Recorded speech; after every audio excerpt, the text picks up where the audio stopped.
there's a bunch of treats out there on the ground. And there's a bunch of treats right there. There you go. Oh, I see. Yep. So he likes those too. We don't want to get too close, right? Not yet. And as long as he's still reacting like that. But I'm not looking at him. Okay. And I'm just going to keep tossing treats. And it's kind of important that he gets to kind of move away. Although he's really excited with you.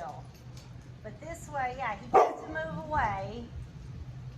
So he doesn't feel like he's being baited into coming closer to me. Oh, look, here's some. Yeah, and he can go find. Good boy. Hi, Smokey. Good boy. That's a good boy. That's a good boy. There you go. So this is good. And then here. Should I be correcting him or anything? No, because this is an emotion. So there's really no right or wrong emotion. A bunch of treats at once in the beginning, and then I'm going to slow it down a little bit. So right now, he's focused more on the treats than on me as a threat, which is good. And yeah, there's still plenty on the ground, so he can hunt for them. Right here.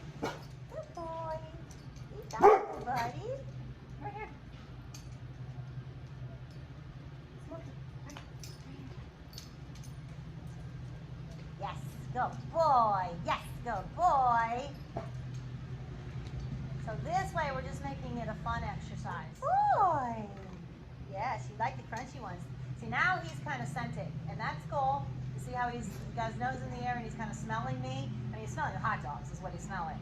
And that's okay. He's allowed to bark. He's allowed to tell us, hey, I'm not really sure. Now I'll give him another one. There you go, buddy. And I'm alternating them, too. So I'm using the hot dogs and the crunchy beef liver. Just as long as it's like high value. Good boy. Smokey, you are so handsome. Look how handsome you are. It's okay. So that was too much. He didn't want me talking to him. He was saying, shut up, babe. Just keep the treats coming. And that's okay too. Hi. What do I have?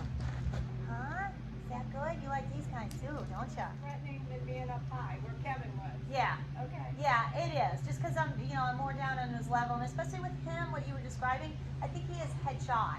Okay, like you were saying, even the older guy reaching his hand out towards him was too much for him, obviously because he bit him.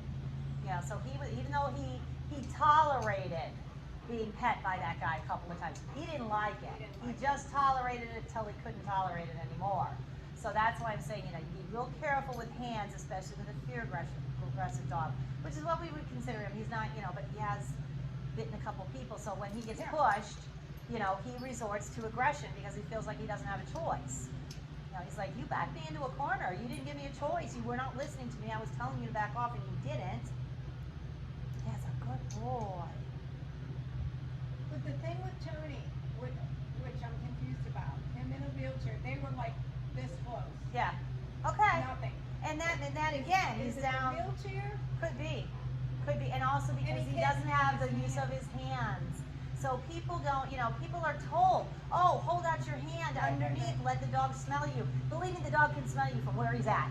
The dog does not need your hand in his face in order to, if like I said, it depends on the relationship. If he's been in your house for a little bit longer and he's confident and he's used to a lot of strangers, yeah, fine, you can hold your hand out for him. But in a situation like this where we really don't know his background, hands are used as weapons against dogs. Yeah. Okay? There's no denying Tony that. Whoopsie. Trying to get it close to you, buddy. There. There you go. Good boy. Good boy. Can I do that? Well, No. it doesn't really give him any information. And again, in his situation with what he has been through, if he wants to bark, let him. If that's his coping mechanism, because it works, because it does get people to back away. Yeah. So it's worked for him in the past, and he's It's a using it scary now. bark. It is. It is. And that's fine to let him bark. You just, basically you just say, okay, I hear ya. You know, so with him, if he's barking at me and I'm looking at, I'm going to turn away. Like, I heard you, buddy. I'm listening. You're telling me not to stare at you. You're telling me to turn my face away, and I'm going to. So just brief eye, and that's what we're doing now. Just brief eye contact between me and him. Good boy. Yes. No, that's good. And that's it. We wanted to settle down, relax. This is a nice, calm situation. And I think now he's getting that message. But it takes, it's taken 15 minutes or whatever so far, where he realizes I'm not a threat. I'm not going to come over and try to even pet him. I'm not going to lure him closer to me. If he doesn't want to come close, that's fine. If he barks at me, I'm going to listen and look the other way. This is good, buddy. I'm sorry, I'm trying to throw my aim is off. Good boy.